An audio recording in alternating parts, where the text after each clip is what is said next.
मैं भ्रष्टाचारियों पर सिर्फ कार्यवाही नहीं कर रहा, लेकिन मेरे देशवासी इन भ्रष्टाचारियों ने, इन बेईमानों ने उस धन को मैं लौटा भी रहा। ಭ್ರಷ್ಟ ನಾಯಕರ ಮುಂದೆ ಮೋದಿ ತಲೆಬಾಗುವುದಿಲ್ಲ ಅಂತ ಪ್ರಧಾನಿ ನರೇಂದ್ರ ಮೋದಿ ವಿಪಕ್ಷಗಳ ವಿರುದ್ಧ ಅಬ್ಬರಿಸಿದರು. ದೆಹಲಿ ಸಿಎಂ ಅರವಿಂದ್ ಕೇಜ್ರಿವಾಲ್ ಬಂಧನವನ್ನ ಖಂಡಿಸಿ ದೆಹಲಿಯಲ್ಲಿ ವಿಪಕ್ಷಗಳು ಒಟ್ಟಾಗಿ ಮೆಗಾ ರ್ಯಾಲಿಯನ್ನು ನಡೆಸಿವೆ. ಬಂಧನ ರಾಜಕೀಯ ಪ್ರೇರಿತ ಅಂತ ಕೇಂದ್ರದತ್ತ ಬೊಟ್ಟು ಮಾಡಿದ್ದಾರೆ. ಇತ್ತ ಮೋದಿ ಉತ್ತರ ಪ್ರದೇಶದ ಮೀರತ್ನಲ್ಲಿ ಬೃಹತ್ ಸಾರ್ವಜನಿಕ ರ್ಯಾಲಿಯನ್ನು ಉದ್ದೇಶಿಸಿ ಮಾತನಾಡಿದರು. ಭ್ರಷ್ಟಾಚಾರವನ್ನು ನಡೆಸಿದ್ದಕ್ಕಾಗಿ ಕೆಲವು ದೊಡ್ಡ ನಾಯಕರನ್ನ ಕಂಬಿ ಹಿಂದೆ ನಿಲ್ಲಿಸಲಾಗಿದೆ. ನಾನು ಭ್ರಷ್ಟಾಚಾರಿಗಳ ಎದುರು ತಲೆಬಾಗಲ್ಲ ಅಂತ ಮೋದಿ ವಿಪಕ್ಷಗಳಿಗೆ ತಿರುಗೇಟನ್ನು ಕೊಟ್ಟಿದ್ದಾರೆ. ಯಾರೇ ಲೂಟಿ ಮಾಡಿದ್ರೂ ಪ್ರತಿಯೊಂದು ಪೈಸೆಯನ್ನ ದೇಶದ ಜನರಿಗೆ ಹಿಂತಿರುಗಿಸಬೇಕು ಎಂಬುದು ನನ್ನ ಗ್ಯಾರಂಟಿ ಅಂತ ಪ್ರಧಾನಿ ಮೋದಿ ಹೇಳಿದರು.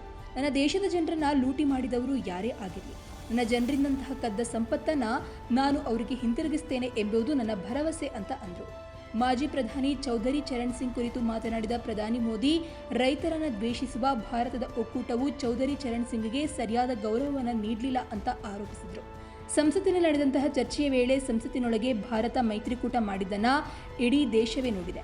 ಭಾರತ ರತ್ನ ಪ್ರಶಸ್ತಿ ವಿಚಾರವಾಗಿ ಸಂಸತ್ತಿನಲ್ಲಿ ಮಾತನಾಡಲು ನಮ್ಮ ಕಿರಿಯ ಸಹೋದರ ಜಯಂತ್ ಚೌಧರಿ ಎದ್ದು ನಿಂತಾಗ ಅವರನ್ನು ತಡೆಯುವಂತಹ ಪ್ರಯತ್ನ ನಡೆದಿದೆ ಅಂತ ಮೋದಿ ಕಿಡಿಕಾರಿದರು. ಇನ್ನು ಮೀರತ್ ಕ್ಷೇತ್ರದಲ್ಲಿ ಅರುಣ್ ಗೋವಿಲ್ ಬಿಜೆಪಿ ಅಭ್ಯರ್ಥಿಯಾಗಿದ್ದಾರೆ. ಅರುಣ್ ಗೋವಿಲ್ 80ರ ದಶಕದಲ್ಲಿ ರಾಮಾಯಣ ಧಾರಾವಾಹಿಯಲ್ಲಿ ಭಗವಾನ್ ರಾಮನ ಪಾತ್ರದಲ್ಲಿ ನಟಿಸಿದ್ರು. ಇನ್ನು ಏಪ್ರಿಲ್ 19ರಂದು ಮೊದಲ ಹಂತದ ಚುನಾವಣೆ ಆರಂಭವಾಗಲಿದ್ದು ಜೂನ್ 1ರಂದು ಕೊನೆಯ 7ನೇ ಹಂತದ ಮತದಾನ ನಡೆಯಲಿದೆ. ಜೂನ್ 4ರಂದು ಚುನಾವಣಾ ಫಲಿತಾಂಶ ಹೊರಬೀಳಲಿದೆ. ಏಪ್ರಿಲ್ 19ರಂದು ಮೊದಲ ಹಂತದಲ್ಲಿ 102 ಕ್ಷೇತ್ರಗಳಿಗೆ ಮತದಾನ ನಡೆಯಲಿದೆ.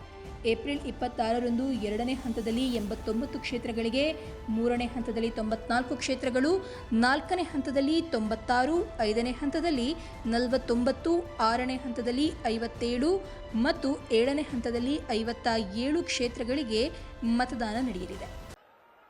साथियों, मैं भ्रष्टाचारियों पर सिर्फ कार्यवाही नहीं कर रहा, लेकिन मेरे देशवासी मेरी बात समझ लीजिए, मेरी गारंटी है